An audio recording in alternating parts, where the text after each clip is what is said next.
August 14వ తారీఖున ప్రపంచవ్యాప్తంగా 2 భారీ పాన్ ఇండియా సినిమాలు రిలీజ్ కాబోతున్న సంగతి తెలిసిందే. అయితే ఈ యొక్క 2 సినిమాలు కూడా బాక్సాఫీస్ దగ్గర ఎవరు మొదటి రోజు ఎక్కువ కలెక్షన్లు సాధిస్తారు అనేది కూడా ఇప్పుడు టాలీవుడ్ సర్కిల్లో కూడా సర్క్యులేట్ అవుతున్నటువంటి విషయము.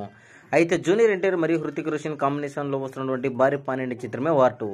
అయితే ఈ యొక్క చిత్రము ఇటు బాలీవుడ్ మరియు అదేవిధంగా టాలీవుడ్లో ఎన్టీఆర్ క్రేజ్, అదేవిధంగా బాలీవుడ్లో హృతిక్ రోషన్ క్రేజ్ మామూలుగా లేదు అనేది మనము స్పష్టంగా గమనించుకోవచ్చు. అయితే తాజాగా ఈ యొక్క చిత్రము మొదటి రోజు దాదాపుగా 150 కోట్ల నుంచి 200 కోట్ల టార్గెట్ పెట్టినట్లు మనకైతే స్పష్టంగా తెలుస్తుంది. అదేవిధంగా రజనీకాంత్ నటించినటువంటి కూలీ చిత్రం కూడా మొదటి రోజు బాక్సాఫీస్ దగ్గర ఎలాంటి కలెక్షన్లు రాబడుతుంది అని కూడా అందరూ ఆతృతంగా అయితే ఎదురుచూస్తున్నారు.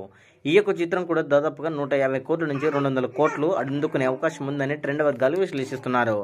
అంటే దీన్ని బట్టి చూస్తుంటే మనకు ఈ యొక్క 2 భారీ పాన్ ఇండియా చిత్రంలో కూడా మొదటి రోజు అట్లీస్ట్ మినిమము 150 కోట్ల గ్రాస్ కలెక్షన్లు అందుకునే అవకాశాలు ఉన్నాయని కూడా ట్రెండ్ పండితులు చెబుతున్నారు.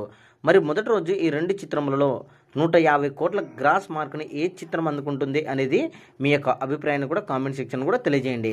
డెఫినెట్లీగా ఈ 2 చిత్రంలో కూడా 150 కోట్లు గ్రాస్ అందుకునే అవకాశం ఉంది అనేది మా యొక్క అభిప్రాయం. మరి మీ యొక్క అభిప్రాయం కూడా కామెంట్ సెక్షన్ కూడా తెలియజేయండి.